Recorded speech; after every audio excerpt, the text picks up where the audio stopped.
자, 그러면 먼저 핵심 정리 문제부터 보도록 하실게요. 핵심 정리 문제부터 쭉 보고, 이 핵심 정리 문제는 아까 OT 할 때도 말씀드렸지만 우선 이제 진짜 실전에 나오는 문제처럼 간단한 지문과 간단하게 물어보면서 여기 서술형 답을 쓰는 연습을 해보는 그런 내용입니다. 그래서 이 문제는 문제 수가 한 30문제 정도 이렇게 이제 되게 전체 영역에 걸쳐서 뭐 요즘 추세 문제까지 다 넣어놨어요. 자, 그래서 이렇게 일단 서술형으로 쓰는 연습, 핵심 정리 문제를 해보고 그 다음에 문제부터 먼저 풀고 그 다음에 쫙 리뷰해서 핵심 요약 정리를 해드릴 거예요. 총 60가지 사항을 정리를 해두었습니다. 자, 그래서 선생님들께서 서술형 답을 쓰는데 꼭 필요한 내용들을 핵심 요약 정리해놓은 거 쫙 60가지 정리를 하고, 자, 지금 뭐라고 했죠? 제가 요거 핵심 정리 문제, 이건 문제로 보면서 서술형 답을 써보는 거예요. 제가 관련 이론들도 쭉 설명해 드릴 거예요. 이렇게 자세한 해설이 있습니다. 그리고 이제 내용만 쫙 추려서 60가지를 또 서술형 답을 쓰는데 필요한 60가지 내용들을 쫙 추려서 설명을 해드릴 거예요.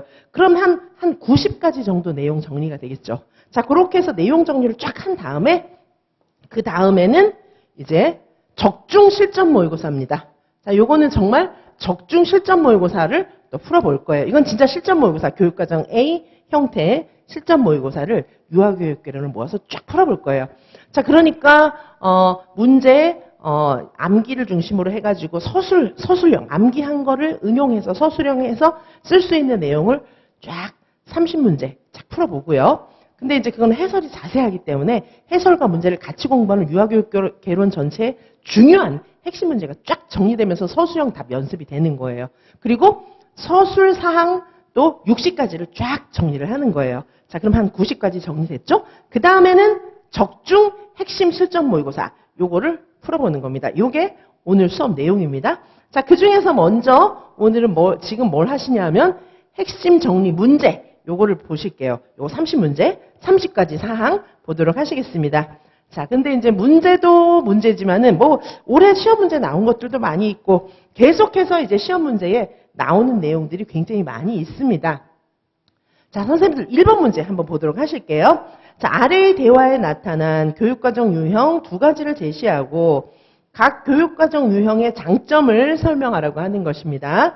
자, 보시면은 자, 김 교사가 뭐라고 얘기하고 있습니까? 김 교사는 유아들에게 저는 혼란을 주지 않기 위해서 정해진 영역 내에서 활동을 하고 있다는 거예요. 정해진 영역 내에서 활동을 하고 있고, 그리고 각 교과의 내용을 가능한 한 자세하게 또 설명까지 해주려고 노력한다. 이렇게 얘기를 했어요. 자, 교육과정의 유형 중에 요거는 교과 중심 교육과정이에요. 교과 중심 교육과정. 좀 약간 이제 교사 중심이고 옛날부터 내려온 교과 중심 교육과정이고, 자, 원감은 뭐라고 얘기하고 있습니까? 그러면 애들이 힘들지 모르니까 아이들에게 인간다움을 회복시켜주면 좋겠다. 이렇게 얘기하고 있고, 아이들에게 자아 실현, 용서, 봉사, 사랑, 희생, 뭐 정서적 교육 이런 것까지 소홀히 하지 말아야 된다. 요거는 인간 중심 교육과정을 얘기하는 겁니다. 자, 그래서 교육과정 유형의 두 가지를 딱 제시하라고 그랬으니까 교과 중심, 인간 중심, 동그라미 1에다가는 그걸 제시하면 되는 거예요. 그리고 동그라미 2에다가는 장점을 설명해야 되니까 핵심 장점을 설명을 하셔야 되겠죠. 자, 그러면 요 해설을 좀 보도록 하시겠습니다. 자, 보시면 자, 여기 제가 밑줄 그어놓은 게 이제 키워드 꼭 들어가야 되는 그런 내용들입니다. 자, 교과 중심 교육과정, 인간 중심 교육과정 이렇게 쓰셔야 되고요. 동그라미 1에다가는 그냥 제시하라고 그랬으니까. 근데 우리는 요런 이제 서술 쓰는 게 조금 어떻게 쓰지? 막 이런 생각 드시잖아요. 교과 중심 교육과정의 장점은 장점 쓰라고 했으니까 장점, 인간 중심 교육과정의 장점 이렇게 써야 되겠죠. 장점은 짧은 시간 내에 효율적으로 지식을 전달할 수 있다는 장점이에요. 자, 선생님들이 생각할 때는 교과 중심으로 딱딱 나눠서 가르치는 거, 그건 안 좋은 건데 교사 중심이라서 나쁜 거야. 이렇게 생각할지 모르겠지만 그것도 장점이 있어요. 짧은 시간 내에 효율적으로 지식을 전달할 수 있다는 장점이 있습니다. 자, 강의식 수업 뭐 이런 거예요. 그 다음에 인간 중심 교육과정의 장점은 유아를 존중해주고 무엇보다 정의적 측면, 옛날에 교과중심 교육과정 이런 건 인지적 측면이거든요. 그런데 정의적 측면의 교육까지도 중요하게 다룰 수 있다는 그런 장점이 있다는 거예요. 자, 그래서 교과중심, 인간중심 이렇게 이제 보실 수 있는데, 자, 근데 이것만 알면 안 돼요. 교육과정의 유형을 전체적으로 다 보셔야 되겠는데, 자, 교과중심 지금 이제 좀 전에 보셨어요. 교과중심 교육과정이 있었고, 교사중심의 설명 위주의 교수법을 쓰는 그런 방법이에요. 그러니까 이제 한 과목 한 과목 나눠서 신의사 예자. 자, 지금 신체운동 시간이야, 의사소통 시간이야 이렇게 공부하는 게 이제 교과중심 교육과정. 약간 옛날에 이제 3호세 누리과정이 교과중심에 가까웠는데 지금 2019 개정 누리과정 같은 경우에는 경험중심 교육과정을 많이 취하고 있어요. 여기에 가깝습니다. 제가 흥분해서 설명하다 보니까 막 자료도 막 떨어뜨리고. 자, 그래서, 경험중심 교육과정입니다. 그쵸? 자, 경험중심 교육과정은, 아동들의 흥미와 경험의 기초에서 개인의 성장과 문제 해결 능력, 이제 듀이하고 관련이 있는 거니까 문제 해결 능력을 기르는 거예요. 자, 그래서 교과목 하나하나 따박따박 가르치는 것보다도 일상에서 학습자가 해결해야 될 문제, 이게 중요하다는 것입니다.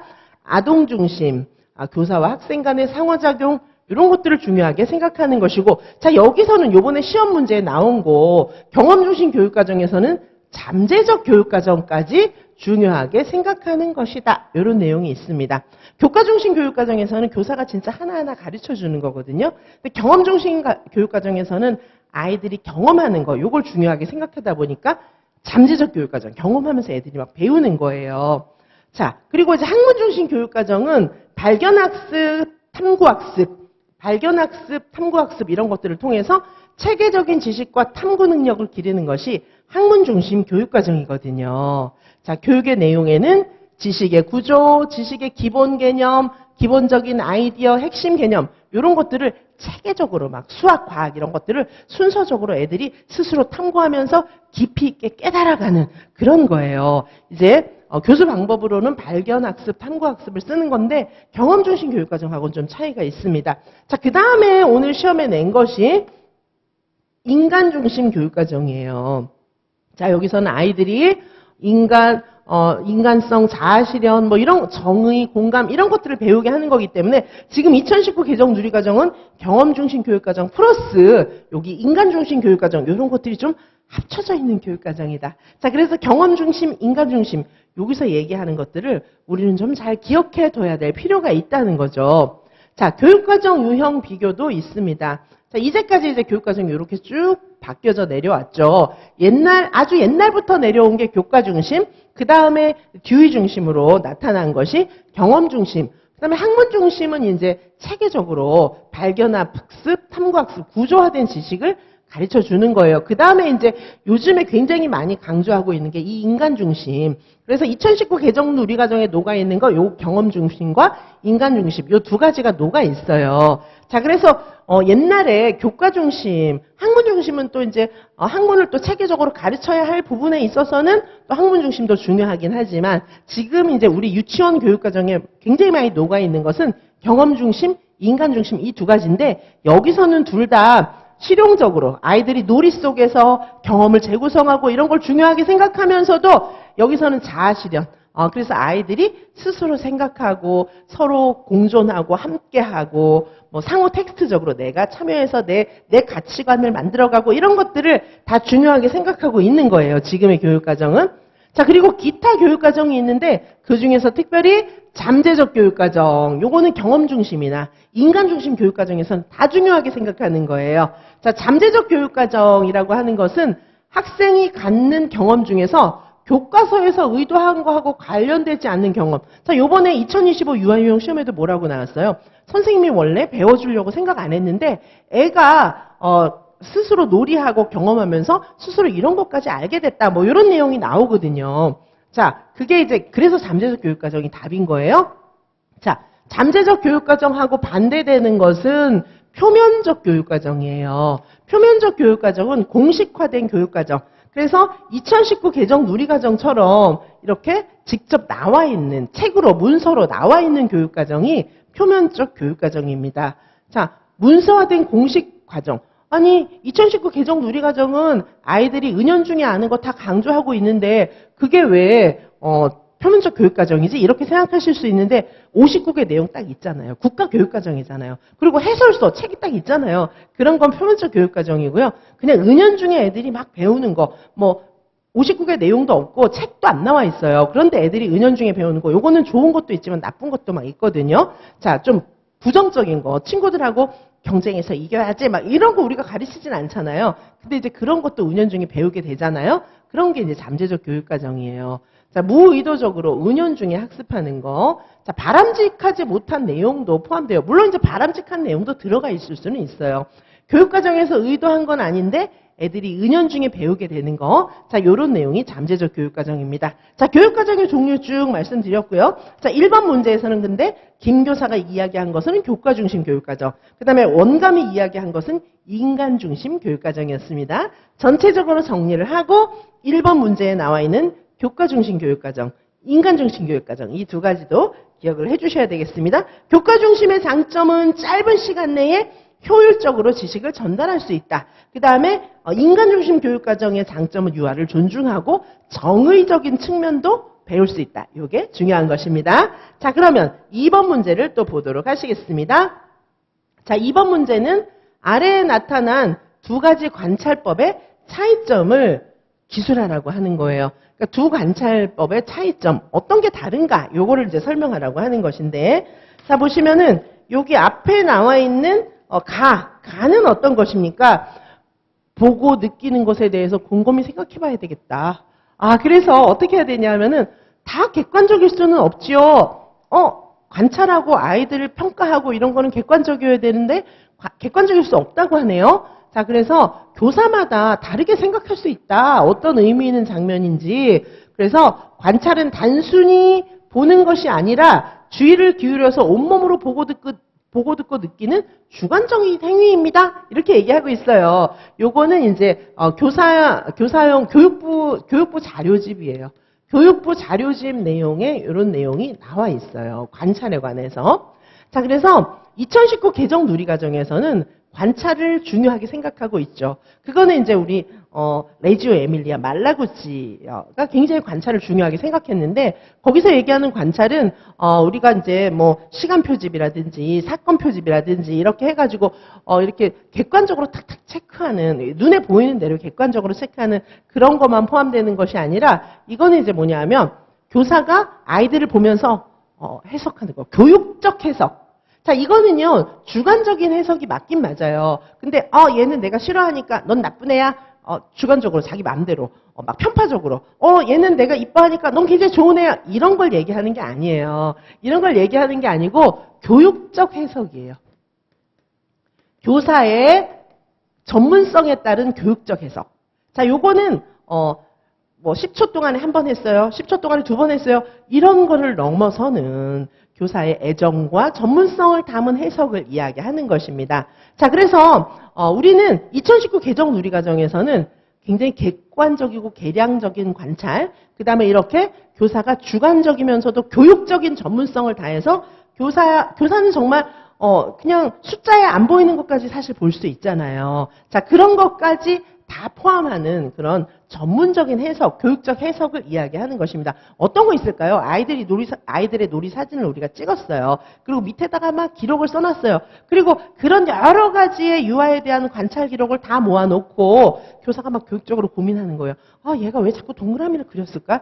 이유가 뭘까? 막 이런 거 생각해 보면은 얘가 낙서인 줄 알았는데 처음에는 동그라미 막 그리는 게 낙서인 줄 알았는데 요즘에 얘가 도형에 관심이 많더라. 관찰 기록을 사진하고 이런 걸 다 모아놓으니까 계속 낙서도 하지만은 나중에 보니까 동그라미 모양으로 된 블록, 세모 모양으로 된 블록, 그리고 교구 중에서도 구, 이렇게 원뿔, 이런 거에 관심이, 이게 동그라미 그리는 게 그냥 낙서가 아니라, 맞아. 얘 요즘에 도형에 관심이 있었어. 이거는 이제 이런 주관적인 해석과 교사의 애정 어린 관찰, 교육적 의문, 이런 거를 통해서 알 수 있는 유아에 대한 지식이잖아요.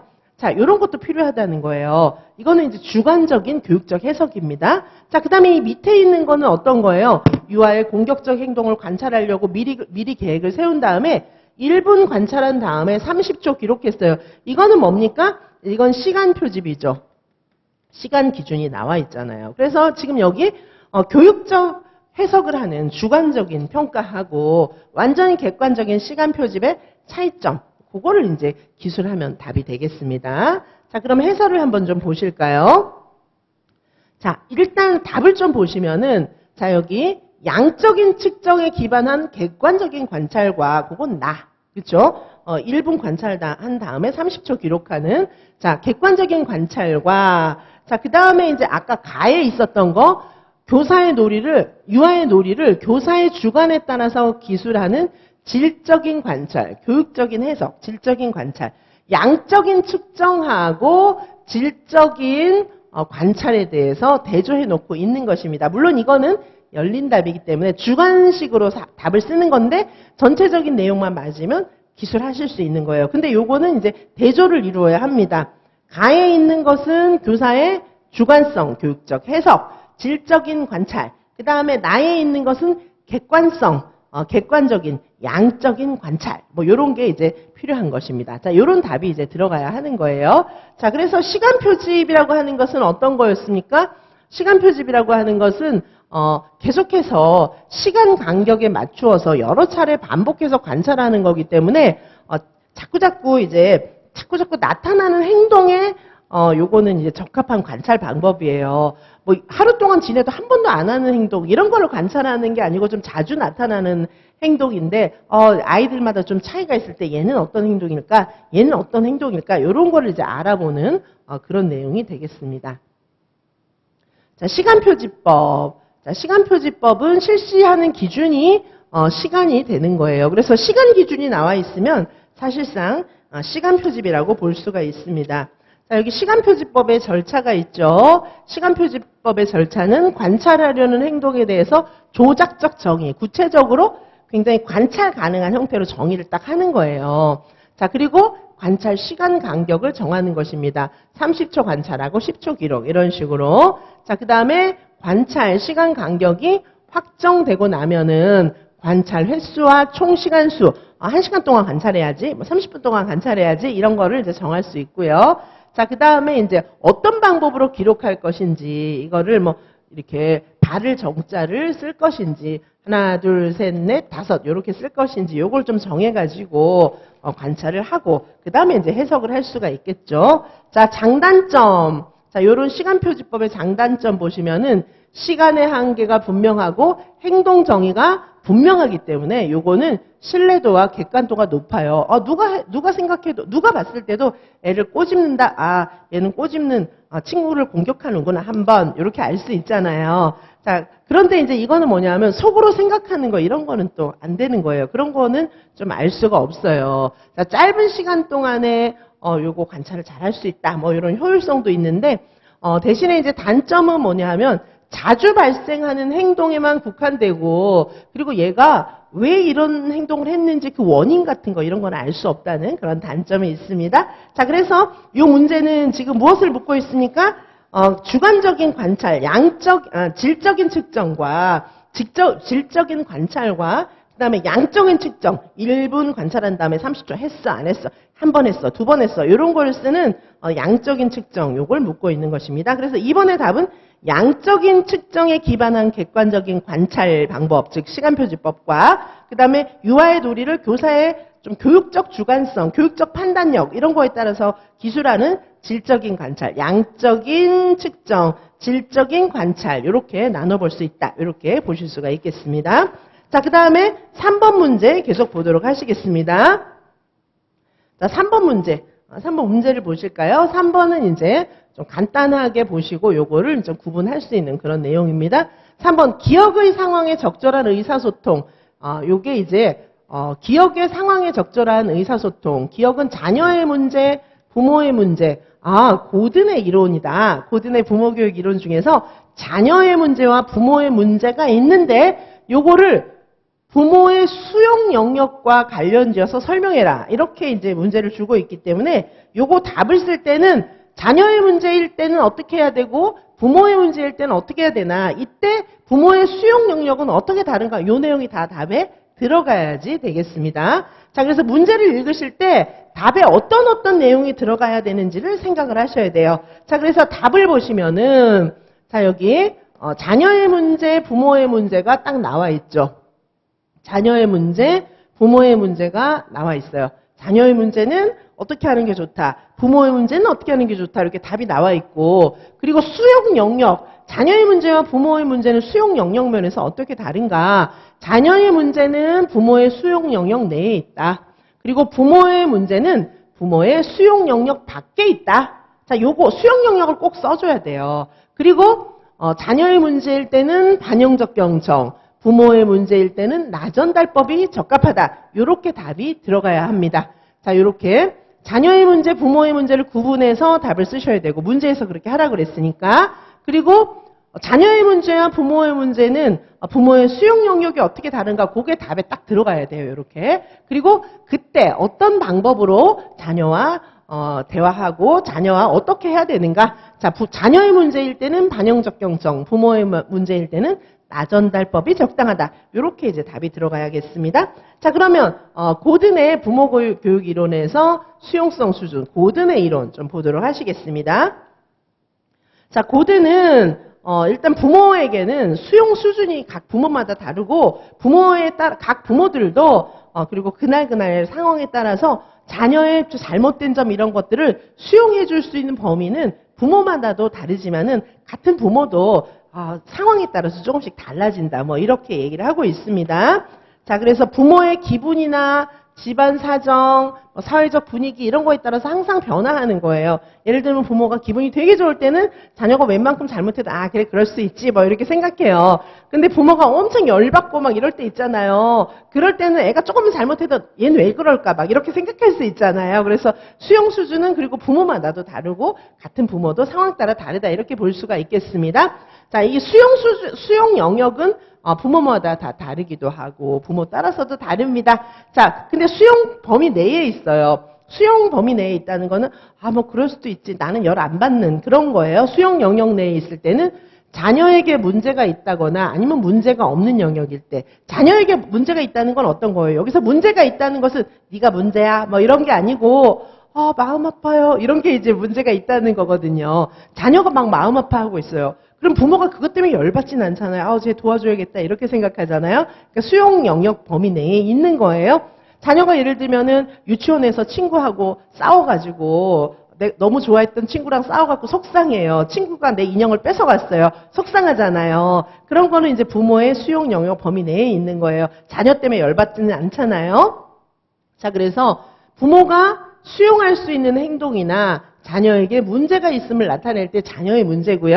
그다음에 문제가 없는 영역은 이제 그냥 평상시에 아무 문제 없을 때, 자, 요때는 부모의 수용 영역 내에 있어요. 그런데 비수용 영역, 요때는 부모의 문제라고 하는 겁니다. 이건 뭐냐면 부모가 막 열받는 거예요. 애 때문에. 쟤는 왜 저렇게 말썽장이지? 막 이렇게 생각하는 거. 자, 그래서 부모가 수용할 수 없는 자녀의 행동들. 자, 그래서 수용, 비수용 이렇게 볼 수가 있겠습니다. 자, 먼저 문제의 소유자를 파악해야 돼요. 자, 부모의 문제가 있을 수가 있어요. 부모의 문제는 부모가 나쁜 사람이야. 이게 아니고 부모가 열받는 거예요. 자녀 때문에. 그게 부모의 문제입니다. 그다음에 자녀의 문제. 이건 뭐예요? 자녀가 속상한 거예요. 자녀가 말씀드렸지만 친구가 인형을 뺏어가서 속상한다. 뭐 이런 거. 그다음에 이제 문제가 없는 영역. 이렇게 나눌 수가 있습니다. 자, 어떻게 할까요? 자녀가 문제가 있을 때, 자녀가 속상할 때, 그때는 부모님이 인형 뺏기고 온 자녀한테 막 이제 자꾸 가르치려고 하면 안 되는 거죠. 막 원인을 찾으려고 하면서, 그래, 네가 평소에 하는 행동이 친구한테 물건 뺏길만 해. 막 이러면 더 열받잖아. 너 이런 점 고쳐야 돼. 너 그렇게 말하면 안 되는 거야. 막 이러면 이제 자녀가 더 속상한 거예요. 그래서 그럴 때는 이제 가르치려고 하지 말고 반영적 경청. 그래, 속상했겠구나. 그래. 그랬구나. 그래. 이렇게 들어주면 되는 거예요. 그게 이제 반영적 경청입니다.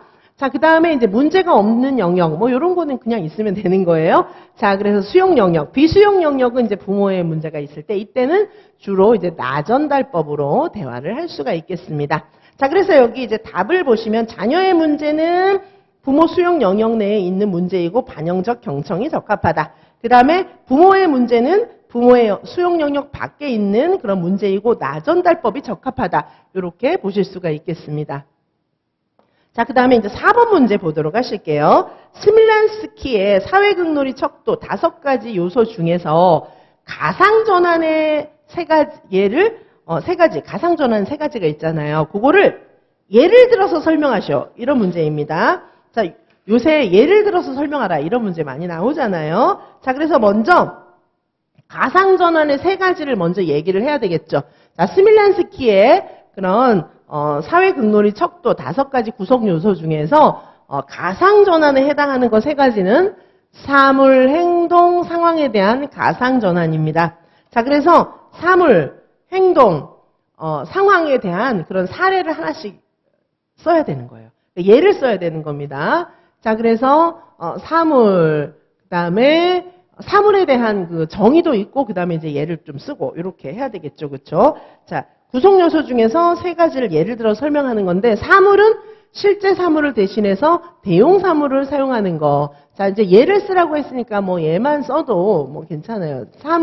사물은 연필을 들고 마이크처럼 저는 일기예보를 하고 있습니다. 뭐 이렇게 하는 거예요. 그거는 이제 가상전환 중에서 사물. 요거 사물에 대한 가상전환은 대용 사물을 쓰는 거. 이렇게 이제 볼 수가 있고요. 이게 사물이고요. 자, 그 다음에 이제 행동입니다. 행동은 행동의 예를 들어 방 안에서 여기는 바다다 이러면서 수영하려고 여기는 바다다 이렇게 얘기하면서 팔을 휘젓는 거예요. 수영해야지 막 수영하는 것처럼 하는 거. 자, 요게 이제 행동의 가상전환입니다. 자, 행동의 가상전환은 상징의 행동을 하는 거. 이렇게 이제 볼 수가 있고요. 자, 그 다음에 이제 상황입니다. 상황은 언어로 상상의 상황을 만들어내는 거예요. 말로. 지금부터 여기는 우주야! 라고 말하는 거예요. 그리고 나서 지금부터 여기는 우주야! 이렇게 얘기하면서 진짜 우주가 된 것처럼 막 행동까지 하니까 상황의 가상전환이니까 말로 여기는 우주야! 이러고 진짜 우주인 것처럼 얘가 행동도 해야 되겠죠. 그렇죠? 자, 이렇게 볼 수가 있겠습니다. 그런데 사물, 행동, 상황의 가상전환은 보통 한꺼번에 같이 일어나요. 이게 따로따로 떼어서 일어나는 게 아니라 보통 같이 일어납니다. 자, 그래서 이렇게 이제 볼 수가 있고요. 자, 스밀란스키가 개발한 이런 사회극놀이 척도 5가지 구성 요소는 역할이행, 가상전환, 사회적 상호작용, 언어적 의사소통, 지속성 이렇게 이제 나눠 보실 수가 있겠습니다. 자, 그래서 우리 유치원 유아들은 보통 한 이제 10분 정도, 유치원 유아들은 한 10분 정도, 그 이하의 유아들은 한 5분 정도 이렇게 지속한다. 뭐 이렇게 볼 수가 있겠습니다. 자, 그 다음에 이제 5번 문제 보도록 하시겠습니다. 5번에 교사 지도 연속 모형, TBC 모형에서 물리적 개입 단계를 예를 들어서 설명하라고 하는 것입니다. 자, 물리적 개입 단계. 자, TBC 연속 모형을 쭉 보시면 응시, 비지시적 진술, 질문, 지시적 진술, 모델링, 물리적 개입 이렇게 있잖아요. 자, 물리적 개입은 어떤 것입니까? 자, 물리적 개입이라고 하는 것은 교사가 적합한 소품을 제시해주고 신체적으로 어린이의 행동을 교정해주는 거 뭐 이런 거예요. 예를 들면은 숟가락을 어린이의 손에 쥐어주면서 밥 먹이는 신용. 자, 아기 이유식 먹여줘야지. 손가락에 숟가락 쥐어주고 인형한테 막 밥 먹여주는 척 이런 거 선생님이 막 손으로 이렇게 도와주는 거. 자, 그런 게 이제 물리적 개입이다. 이렇게 보실 수 있겠습니다. 자, 물리적 개입. 교사가 놀이에 적합한 소품을 제시해주고 신체적으로 교정해주는 것. 요 정의도 있고 요 앞에는 정의, 요 뒤에는 사례. 이렇게 볼 수가 있겠습니다. 자, 그래서 5번 문제는 물리적 개입의 단계를 설명하고 예를 들어서 또 예까지 제시한 그런 사례입니다. 자, 6번 보도록 하시겠습니다. 자, 미국 전국유아교육협회 NAEYC에서 제시한 발달에 적합한 실제 3가지를 또 설명하라고 하는 것입니다. 이 내용은 또 중요하겠죠. 자, 그래서 다음 문제는 발달에 적합한 실제에 대한 논쟁. 여기서 발달에 적합한 실제 3가지를 제시를 하는 겁니다. 자, 먼저 발달에 적합한 실제 굉장히 중요하잖아요. 자, 이 내용을 보시면 우선 연령 적합성, 개인적 적합성, 사회문화적 적합성 이렇게 3가지가 있는데 사회문화적 적합성이 가장 늦게 나왔어요. 비고츠키의 영향을 받아서 요거는 약간 구성주의적인 입장을 반영한 포스트 모더니즘적인 입장을 반영한 것입니다. 포스트 모더니즘적인 입장을 반영한 것이 사회문화적 적합성이 되겠습니다. 자, 연령 적합성은 어떤 겁니까? 3세는 3세에 맞게, 4세는 4세에 맞게, 5세는 5세에 맞게 가르쳐줘야 돼. 이런 거예요. 연령 적합성. 유아가 속한 연령 집단의 발달 수준과 특성에 맞게 교육과정을 운영하는 거. 이게 연령 적합성. 그 다음에 개인적 적합성은 어떤 거예요? 개인차를 반영해야 된다. 3세지만은 얘가 조금 예를 들면 언어는 많이 발달해서 막 4세 수준이고 그 다음에 수리 능력은 발달하지 못해서 그보다 좀 어린 수준이고 이럴 수 있잖아요. 그러면 3세, 4세, 5세 연령적인 적합성도 봐야 되지만 개인적 적합성, 개인차도 반영해야 된다. 그런 얘기예요. 자, 교육과정을 운영할 때 유아의 개인차나 다양성 요거에 민감하게 반응해야 된다. 이런 내용이고요. 사회문화적 적합성은 이제 나중에 나온 것입니다.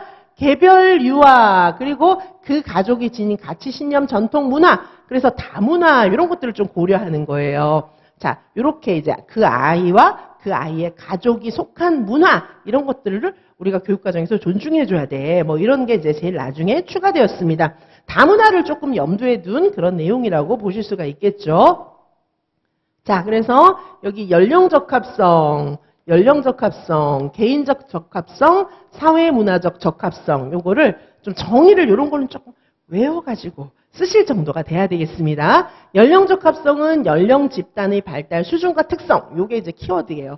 요거에 맞게 교육과정 운영하는 거. 개인적 적합성은 유아의 개인차, 다양성 이런 것들을 수용하고 민감하게 적응하는 거. 사회문화적 적합성은 유아와 가족이 지닌 가치, 신념, 전통, 문화에 적합하게 하는 것이다. 이렇게 볼 수가 있겠습니다. 자, 이렇게 해서 이제 요 앞 시간에 우리가 이제 이거 30문제 다 풀어볼 거고요. 30문제를 풀고 나서 빠르게 여기 전체적인 핵심 요약을 쫙 리뷰를 해드릴게요. 여기 보시면은 NAYC의 발달에 적합한 실제에서 연령 적합성만 자세히 설명해라 뭐 이런 문제도 있긴 있거든요. NAYC 그다음에 뭐 정신분석 이론이라든지 뭐 성숙주의 뭐 이런 발달부터 시작해서 인지발달, 행동주의, 사회학습 이론, 다중지능 이론 이런 거 다 들어있어요. 그래서 요거 이따가 쫙 리뷰를 해드리고 그 다음에는 우리가 여기 실전 모의고사 이거 좀 수준이 높은 교육과정 A 형태의 실전 모의고사까지 쫙 풀어보도록 하겠습니다. 자, 그래서 우리 제일 앞 페이지 1번에서 6번까지 지금 풀었고요. 잠시 쉬었다가 7번부터 계속 보도록 하시겠습니다.